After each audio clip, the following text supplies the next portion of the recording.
Hi guys, welcome back to the channel, and if you're new here then welcome on in. If you'd be so kind and hit that sub button, I'd be ever so grateful. So in today's video we're going to talk about the new DLC which releases on November 20th, and we're going to break everything down and just see what we can expect from the DLC. So let's start with the characters. What characters are coming with this DLC? So we do know that we will be getting Flynn, Merida and Hades in part 1.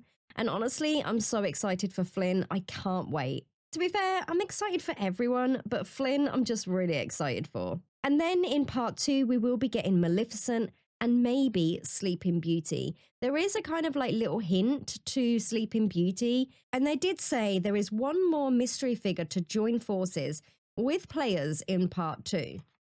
So could that be Sleeping Beauty, or is this just a hint to another DLC? Similar to what they did in A Rift in Time. At the end of Rift in Time, they gave us a hint of Maleficent and Hades.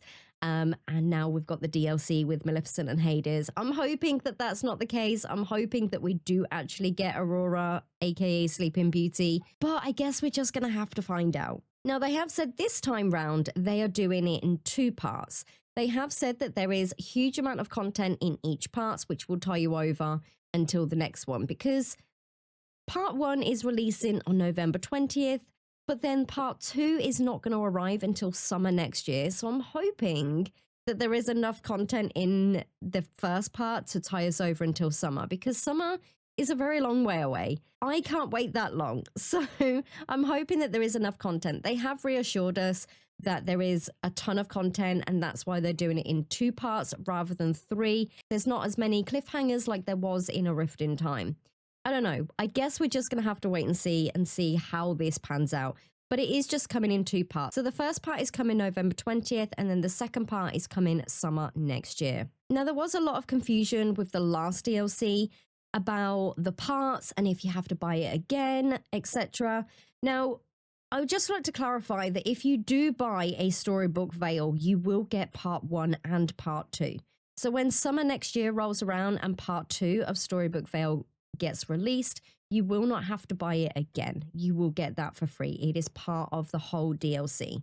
So just like A Rift in Time with the 3 acts, you'll get all 3 acts with the price that you pay. The same with Storybook Vale. When you buy it on November 20th, you will get both parts. I'm hoping that that makes sense. So part 1 will be going on a mythical adventure to help the Lawkeeper restore a faraway land, while encountering Merida, Flynn, and Hades along the way.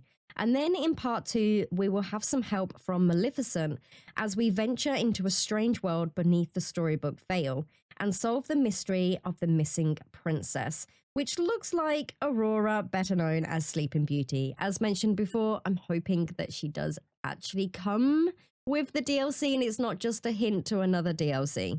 We're also getting a new royal tool, which will be called the Royal Net. This royal net is used to catch the new little paper things called snippet. But the little snippets, there will be a bird, a frog, and a weird kind of dragon type thing. To be honest, I don't know what it is. They have like a long nose and like wings and things. I have no idea. If you know what this thing is, let me know in the comments. There is also a special rare snippets that will show up back in the main valley. But you will need to catch these snippets. Each snippet will have their unique way of catching them. Once we have captured these snippets, we will need to take them back to the Lawkeeper. Now, the Lawkeeper is a talking enchanted book that holds the world together. Once we take them to the Lawkeeper, they will be restored through a new puzzle piece minigame. So we literally just put all the pieces back together, and these then turn into a tapestry. Once they are turned into a tapestry, we can decorate our home with these tapestries, which look really, really cool. There will also be trials within the DLC, and we have to complete these. There isn't currently much information on trials at the moment, but from what we know at the moment, they seem very interesting. So all we know is throughout our journey, we will uncover trials, and these special trials and special quests inspired by fairy tales and myths. They also mention we will need to use old and new royal tools to help us along the way, meaning tools from the base game and the new royal net. Maybe something like the Forgotten, or something that will eventually lead to Maleficent next summer, maybe? Honestly, I can't wait to find out more.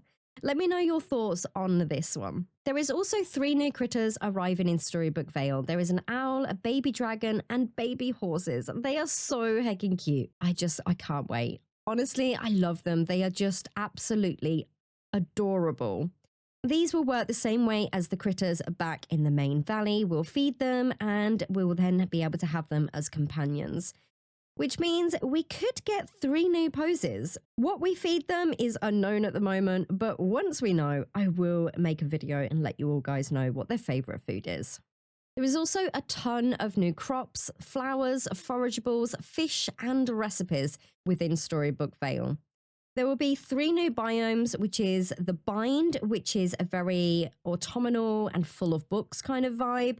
Then there is Ever After, which looks very magical and has a lot of mushrooms, which is so cool. I actually really do like these glowing mushrooms. Mythopia, which I believe is where Hades is. And in the biome of Mythopia, we will be able to find poppies, buried lightning strikes. In the biome of Ever After, looks like we'll be able to find bioluminescent mosses and giant flora. And I'm not sure what we can gather in the Bind, but I can't wait to find out. Also, the new fish to collect. We know so far that we will be able to get koi, sea wolf, and sea grapes from the showcase, but there will be so many more. And I cannot wait to discover what kind of fish we will be able to get. There is also a ton of new crops that will also be arriving in Storybook Vale, like green beans, porcini, and ambrosia, and many more. Which leads to recipes. They have confirmed that there is a ton of new recipes to discover in Storybook Vale. Honestly, from what I've seen so far, it looks like we've got a lot to discover, and I absolutely cannot wait. Make sure you subscribe to the channel because I will be making a ton of guides, hints and tips, things like that, just like I did for A Rift in Time to help you guys out. So you're not going to want to miss any of those videos. As and when more details are announced on Storybook Vale, I will update you guys and let you guys know. If this video has helped you in any way of understanding or knowing a little bit more about Storybook Vale, please make sure you give this video a like. It really does help the channel. But that is it for this video, guys. I hope you have the most wonderful rest of your days, and I will see you all next time.